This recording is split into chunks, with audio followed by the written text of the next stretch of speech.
All right, we're continuing our discussion of faith and reason, and we've looked at the views of Michael Scriven and Alvin Plantinga. Now I want to turn and look at the very influential view of Thomas Aquinas on this issue of faith and reason. So to compare and contrast here for a second, Scriven thinks that belief in God must be supported by argument or else it is unjustified. Plantinga says that belief in God does not need to be supported by argument in order to be justified. It can be properly basic. Now, Thomas Aquinas thinks that faith can be supported by reason. He thinks that there are good arguments for the existence of God and for the reality of revelation. Now, when I use this term revelation, I'm going to mean some kind of verbal communication from God, such as is supposed to be contained in, say, the Bible or the Quran or any other kind of prophetic message like that. So Aquinas is ready to have a conversation with Scriven that Plantinga might not think needs to happen. Scriven says, show me the money. Show me an argument for God's existence. Aquinas says, yeah, sure, absolutely. I'd love to. So the debate between Aquinas and Scriven all comes down to this. Are there good arguments for the existence of God and maybe what other religious beliefs you want to defend, or are there not? And they might come to different conclusions about that. Let's look at Aquinas' view in a little bit more detail. Aquinas thinks that reason alone can prove a lot of religious claims, but certainly not all of the, say, Christian religious claims that Aquinas himself believes. So he thinks that reason alone can prove the existence of God, and he has 5 different proofs called the 5 ways that are supposed to show that God exists. Now, we're not going to talk about Aquinas' 5 ways, but you can read them in your textbook. They just take a couple pages, and you'll see where they are. They can be kind of complex to follow, but I encourage you to read them. They're very influential. He also thinks that reason alone can prove many of God's attributes. So he thinks that reason can prove that there's only one God, that God is all-powerful and good and just and has all these other perfections.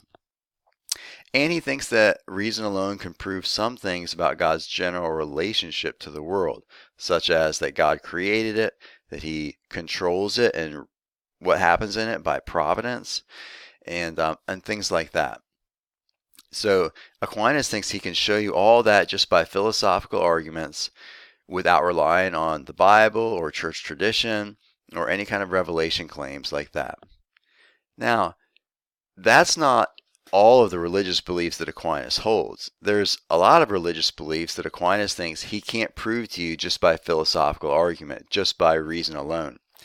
For example, Aquinas thinks that God is a trinity. That is, God exists as Father, Son, and Holy Spirit, 3 persons with one substance. He doesn't think he can prove that to you from reason alone. He doesn't have any philosophical argument that's possible, he says, that could prove that. He also doesn't think that he can prove to you by reason alone the historical events of salvation, which Christians like him think are recorded in the Scripture.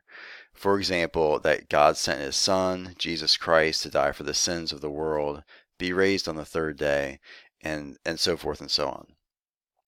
Now, these facts, according to Aquinas, are known by faith and revelation, but not by reason alone.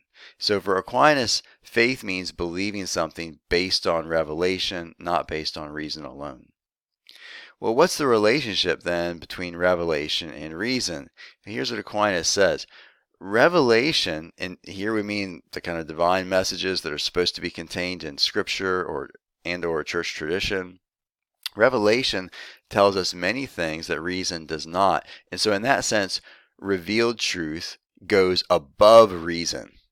Revelation goes farther than reason can. But, says Aquinas, a real revelation, a true revelation from God, is never going to contradict anything that reason tells us. So revelation goes above reason, but it doesn't go against reason. So he thinks that doctrines like, say, the Trinity, although he can't prove them to you by philosophy alone without Scripture, still, he says, true philosophy will never be able to give a knockdown argument against the doctrine of the Trinity. He thinks it's not something that's contradictory or absurd or anything like that. Obviously, those are contentious claims, but that's Aquinas' view. Furthermore, he thinks that reason can give a kind of support to revelation. And here's how. He thinks that he can make rational historical arguments that don't presuppose anything about revelation. Just using rational historical methods, he thinks that he can prove to us that miracles have occurred. And he thinks furthermore that miracles confirm that a prophet is truly from God.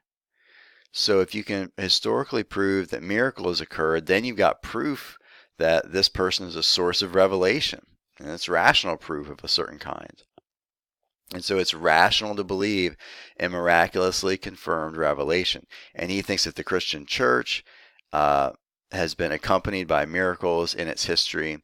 Typically in Christian apologetics, debates about miracles center around the resurrection of Jesus. And so historical arguments are made to show that Jesus was raised from the dead. Therefore, everything he said is a true message from God. And arguments like that are made to try to confirm the revelation claims of the Bible. And that's Thomas's general approach as well. So reason can support revelation. Revelation goes beyond what philosophy or reason alone can prove, but it doesn't go against it. But reason alone can give evidence for the existence of God and basic attributes. That's Aquinas' picture. Some things for you to consider as you think about Aquinas' view. The question, let me start with the second one here. What kind of evidence would it take to convince you that someone had performed a miracle? I think for some people, they feel that nothing could convince them that a miracle had occurred. Other people may think, yeah, I see miracles occur all the time. The evidence is easy to come by. What kind of evidence would constitute good proof that a miracle had happened? And then secondly, actually this is the first question here, if it could be proven to you, just imagine that it could be proven to you that some person had performed a miracle. Would you then believe, or would it be rational for you to believe that that person was an infallible messenger from God? Would you believe everything they said, even if they couldn't prove it? For example, if you saw me turn water into wine, and then I told you that you would not be hurt by jumping off a cliff, would it be rational for you to believe me and to jump off the cliff? That's basically what Aquinas' picture is. Once you see me turn water into wine, you can take my word for anything. So is that a rational view to take? That's something for you to consider.